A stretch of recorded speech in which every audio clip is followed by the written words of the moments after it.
Hi, this is Mike from Mike's Unboxing Reviews and How To, and on today's video we'll be taking a look at Gamemax's Commando in white. Are you going to get dressed up, or do you fancy going commando? Let's find out.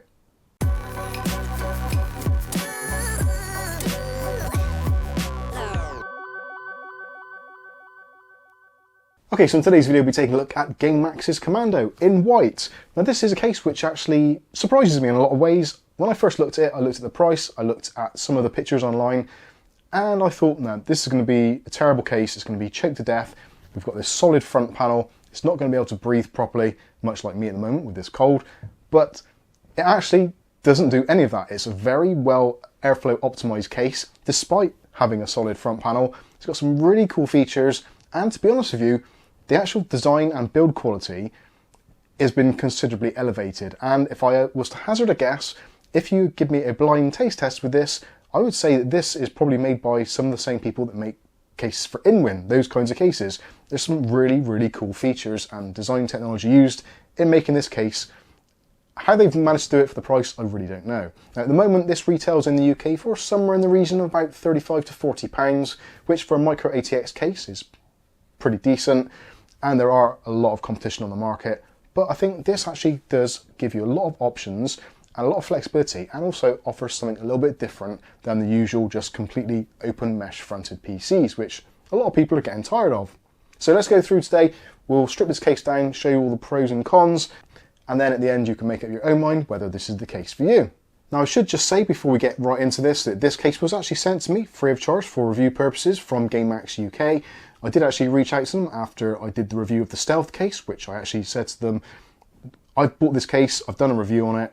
If you want to check it out, if you want to use this for your marketing, you're more than welcome to do so. I was very, very impressed. At the point, I did say I was going to go out and buy this myself out of my own money, but they said they would happily provide it for me. So obviously no money has changed hands, and that isn't going to influence my opinion or thoughts on this particular case. As always, I'll give you the facts as I see them. So let's start off with accessories. Now there isn't a great deal to speak of. We do get some cable ties and also some fixings for drives, and also some extra standoffs for motherboards should you need it. There is also an extremely basic instruction manual and guide, which doesn't really tell you a great deal, but realistically it's pretty straightforward. They've done things really nicely, so you shouldn't find any problems in that regard. Obviously, if you do and you want to build in this and you're finding problems, please reach out to us from the comments section below, or drop us an email, mike@mikesunboxing.com. So let's take a deep dive into the case and see what it offers us. So first of all, as you can obviously see, we've mentioned already, there is a solid front panel. Now this is actually made of metal. Awesome stuff. I was expecting it to be plastic, being, again, how cheap it is, but pretty much everything on this is metal. There's very little plastic, and to be honest with you, apart from some of the surround here, the rest of it is essentially all metal. So it's a very nice construction. The glass itself on the side, as you can see, there is a very slightly tinted timber glass window on the side there, which comes off in a particularly unusual way, which we'll take a look at shortly. In fact, actually, we'll move around to that now because I'm going to need to remove the side panel in order to remove this panel anyway, so let's get on to that. So removing the side panel is a pretty straightforward thing. 2 thumb screws, they're not captive ones, which I actually prefer. The captive ones often are very difficult to put back in at times if the panel isn't lined up correctly. So with the screws removed, it doesn't have a tendency to fall out or anything, which is down to a couple of reasons. So first of all, it needs to be pulled out a little bit with this handle on the back. And you'll notice at the front here, there is a channel, which the glass is actually encased within. And the same happens for the bottom. There's a channel that the glass slides in. So as you move it along, it slides in and out of this glass channel. Now you can pull it out from the top once it's removed from this front section, but when it's there, even without the screws in, it doesn't want to come off. So that's really cool. And taking the glass out, you can see there is a reasonable smoke tint to there, which actually for a white case makes a lot of sense. And it's also a frameless design, which may incur a little bit of fingerprint damage and markings, but it's relatively easy to keep clean. And it's a 4mm thick tempered glass, as you can see. It's a pretty thick piece, actually quite weighty as well. So with the glass panel removed, we can take a closer look inside. Now again, this is Micro-ATX. You can put in ITX boards should you wish to. It's a really cavernous size in there. There's a lot of room. So graphics card wise, you can have a full width graphics card somewhere up to around about 345mm in length. CPU cooling up to 170mm, which is a pretty decent size. And we've got a nice full basement section here. The whole thing has been covered in a really nice white enamel, and this actually feels very glossy and smooth to the touch. It's really nice. Nice rounded off edges here, so it's all one piece of metal which has been carefully rounded off. It's just really, really well built. There is a PP hole on the side there, so if you do want to show off your power supply, obviously you certainly can do. But this whole section, very solid construction, very good, like it a lot. And there's some pass-throughs cut out there for passing through things like your HD audio and also your USB ports, front I/O panel connections, all that kind of stuff. Nice thing to see towards the back there is we've got our I/O section, and also there are 3 fully removable PCI Express blanking plates, which are done in a really nice contrast in black color. Again, it's a really nice thing to see at this kind of price point. Attention to detail, quality, removable panels. It's just all been built really, really well. I'm seriously impressed already. Something else I'm quite impressed with is the fact they've actually managed to squeeze in a addressable RGB fan at this price point. Now the fan itself has 2 connections on it, so there's one for 5V addressable RGB, the other one is for either 3-pin VDC connection to your motherboard, or if you don't have a fan header on your motherboard, there is a Molex style connector, which, yeah, you probably want to chop that off. For the next part, I'm actually going to take the back panel off so we can see through and I can point out some of the pass-throughs, etc. The back panel, same deal, so there's 2 thumb screws which aren't captive and it slots into place as well, which is really cool. And the back panel, pretty decent, a little bit on the flimsy side, but again, still that nice metal with this really nice kind of almost enameled finish to it, which seems to be very strong. And I have dropped it once or twice and it doesn't appear to have any marks or scratches, so they've done a really good coating on this. So let's take a look at the pass-throughs, and there's loads of room. In the top section, you can, if you want to, you can put in there up to a 240mm radiator. They've done a really nice job of spacing that out as well, so if you are just using fans, no problem. If you want to use fans and a radiator, it's all been spaced above the actual motherboard tray, really good. So there's loads and loads of access room, and also for putting cables through, you notice there's 2 holes in this top section. So one of which you can use for putting fan connections through, that kind of thing, and the one below you can use for EPS connectors for your additional CPU power for your motherboard. Again, really nice, easy access and really nicely rounded off. Really big area here for your CPU backplate, so if you want to gain access to a CPU backplate, if you're putting custom coolers in, very easy to gain access to. Lots of pass-throughs on the side as well, so one here for your main 24-pin power connector, another one slightly lower down, so if you've got SATA connections or USB 3, or fan connections, that kind of stuff, you can pass those through very nicely here. And obviously there's another larger one here at the top for passing through your front panel I/O and other fan connections should you need to. All really nice and open, really, really spacious. Despite it being a very small Micro-ATX chassis, it actually really feels cavernous, and I think the white colouring as well throughout, inside and out, really adds to that spacious feel to it. So you're probably wondering, how do we remove the front panel? Well, the front panel actually, in the manual, it does say that you can just use the grab handle on the bottom, but I've actually found that that doesn't work. So there are clips on the inside, little plastic clips. So when you go through, there's 3 on each side, which you can possibly see already from that side, although you'll see them better. So there we go. So there's 3 clips on each side, and then that releases the panel.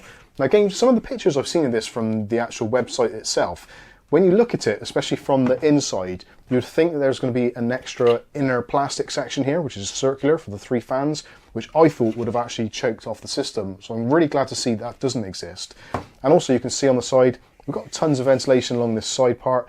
It isn't filtered or anything, so there's going to be direct airflow going through there. And also there's a really decent space between the fans and the front panel, so it's not as if it's going to be right slammed up against this panel and not being able to breathe very well. They've actually managed to space out slightly, so if we spin this round a little bit, you can see there's like an edge there. So this brings this section forward a little bit, so if you mount your fans behind there, then there's going to be a really decent amount of clearance, and it's going to pull air in from the bottom section where there's the cutout, and also through both sides as well.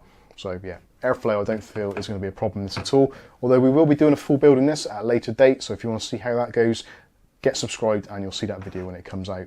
So front panel, like I said, really nice metal on there as well, so if you wanted to do things with it, you certainly can do, magnetic wise, or if you wanted to put some kind of detailing, or even you could spray paint on there if you wanted to, should you need to. It's a really nice panel, again not plastic, so you're not going to have those weird reactions that you do get with some plastics. So now we can see this front section. So in this front section we can put 3 120mm fans, should you wish to, obviously not included. If you're putting a radiator in here, 240mm would be what I would suggest. Although there is this cutout at the bottom here where the tray is for your hard drives, it doesn't quite go far enough back to have the radiator and the fans on the inside of this frame. So then you'd mount the radiator on the inside, fans on the outside, which then they would be pretty much slam bang right up against that front panel. So I would say if you are going to put a water cooler in here, 240mm on the front, 240mm on the top if you wanted to. I think this case particularly lends itself well to air cooling, but again, that is going to be down to the end user. Also, some nice little things they've added. So there are these little pass-throughs on the side. So if you've got your fans mounted on the front, which I probably wouldn't advise to, you can pass cables through there. Realistically, I would mount them on the back. So overall, actually really decent, nice area to work in. Again, because you can take that front panel off, there's no RGB or lighting attached to it, so you can remove the panel in its entirety to do the work on the case when you need to. So let's spin around to the back side. So we see loads of room in here. We've got up to about an inch of room in here for cable management in the deepest parts, and in the slightly more narrow parts you're still looking around about 3/4 of an inch to half an inch, that sort of thing. Loads of room to work with. Tons of punch outs as well, so there's a couple there. We've got load down there as well, a couple here. So cable management wise can be very simple, and you've got this nice wide trunk section. So for running cables down through, very easy to do. You can get your IO cables, get your power cables up through there. You're not going to have any issues with cable management on this at all. Again, we've got the pass-throughs there for your EPS connector. There's two there, so you can use it, one for EPS, one for fans, etc. if you're using it on the top. Nice access areas. Got a mounting point here for a 2.5-inch drive, so mechanical or SSD. That is on a thumb screw, and that comes out very easily. Then moving down towards the bottom section for drive storage, there are these nice plastic caddies on here. So you can put drives in there, either 2.5-inch drives or 3.5-inch drives. There are two of those caddies included.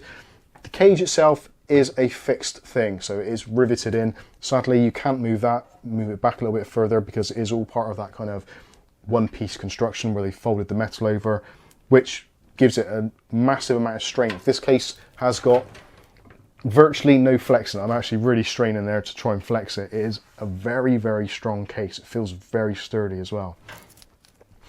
Talking of the front I/O, so you've got a USB 3.0 header with a single cable on, which obviously means there's only going to be one USB 3.0 header on the top, or port on the top. You've also got your USB connection for USB 2.0. That is a 2-port, I believe. Yes, it is a 2-port, just double checking. Then you've got our HD audio connection for your front panel audio, and then you've got some nice blacked out cables for your front I/O, hard drive LED, power switch, etc, etc. Power supply wise in here, not the greatest deal of room in here. They do say on the site up to 150mm, so that covers pretty much most power supplies on the market of the kind of medium range, so this is going to be absolutely fine. There is actually a filter on the bottom as well, so if you are putting a fan in there, then it's going to filter that. Not the greatest, but actually I like the way that they've made this fit. It's a pretty simple affair. It's nice hexagonal mesh there, and these are actually quite easy to put back in because you can just fold it in and push it in. So yeah, never easy when you're on camera, but there you go, that is back in. Probably if you wanted to, you could just leave that out, but down to the end user. Something which is a little bit disappointing for me personally, which isn't a deal breaker in any way, just something which I feel they could have addressed quite easily. Plastic feet on the bottom here. Does let it down a little bit. There's no foam or rubber on here, so when you do put it onto a surface, then it does skate around a little bit, so you might want to put some rubber pads on there. You can get those super easily on Amazon. You can pick them up very simple, or just some packing foam, something like that on the bottom. Would take some of that noise out of there and keep it a bit more stable. So yeah, that is something I would have liked to have seen addressed. Hopefully they can do in future models. Maybe even if they just put some foam pads in the box when they ship these out, that would be awesome. Taking a look at the back, so we've got the I/O section here in the normal place. Again, you get an idea of the capacity of what radiators and fans on the top, because you've got a nice big gap there between the top of the motherboard and the top of the case itself. Next up, we've got a 120mm fan in there included, which is their velocity fan. We've got this hexagonal mesh, which I'm a really big fan of. It works very well. Airflow is excellent, and it's also one of the strongest construction methods using hexagonal, as some of you may or may not know already. We've got our removable PCI Express blanking plates down the bottom there, and at the bottom we've got our power supply section. So yeah, all very good. Moving to the top, things get a little bit weirder, but not a great deal. So we've got your front I/O section on there and USB ports, etc. So there is a reset button on the far side. We've got two jacks there, which are headphone and microphone, although they're not actually marked up, so you have no idea without actually looking in the manual which one is which. A little bit disappointing, but not the end of the world. Hard drive LED, power LED, two USB 2.0, a USB 3.0, and our main clicky power switch. Also on the top, we've got a removable magnetic filter, which when taken away reveals again more of this hexagonal mesh, which is again great for airflow. It does appear when you look at this that you could put two 140mm fans in. I have tried, sadly, they don't fit. It offsets it by about an inch on the end, so you are going to be limited in here to two 120mm fans or a 240mm radiator. The offset mounts are going to give you the option to space out slightly if you've got particularly high RAM or VRMs that you need to clear with your cooler. Okay, so there you go. There is a tour of the Gamemax Commando in white. I gotta be honest, I'm really impressed with it. I was very hesitant about this case when I first saw it come out on their website. I looked at the front panel and immediately I just thought of the worst, and I saw the bit inside the plastic and I thought, no, this is not going to be a case for decent airflow. But I'm really glad that actually I requested one. I was going to buy it, like I said, and checked out, because I'm really surprised. Gamemax is one of those companies, they keep on doing this to me. They come out with these cases, and I guess like most companies, they kind of go to other manufacturers around the globe and they get a case design, they work on it, they sell it. They make some mistakes, let's be honest here. All companies will do to some extent.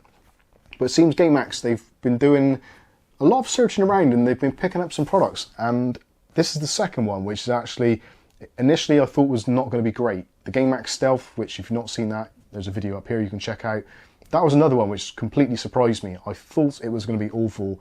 In fact, it's turned out to be one of the best cases I've reviewed in a very, very long time. This, likewise, if you're after a Micro-ATX case in white and you do like this kind of layout and design, I think this is really, really worth taking a look at. Micro-ATX cases are always one of those things where there are going to be compromises made. But Gamemax, to their credit, don't appear to have made really any here. For the money, for around about £35–40 in the UK, with the inclusion of that addressable RGB fan at the back, the metal construction, the quality of the construction, I can't believe how good it is. Honestly, I would imagine this comes out of either a factory that makes in-win cases, or kind of they've looked at how in-win make cases and they thought, right, this is what we should be trying to do, or at least trying to emulate. So yeah, hats off. They've basically made a case which has the construction level quality of a case costing 3 times as much, but they've managed to put it into a form factor and a product which costs less than 40 quid. So yeah, super impressed, and I genuinely cannot wait to build on it, which I'll be doing in a live stream. So if you want to see how that goes, check out our live streams on Saturday evening, which are 9 PM here in the UK. Hope you'll join us. So that's going to wrap this one up. Very impressed as it stands. If you want to see how the build goes, join us for that. But in the meantime, I'll be Mike. This is Mike's Unboxing Reviews and How To, and hopefully we'll catch you in the very next video. Thanks for watching.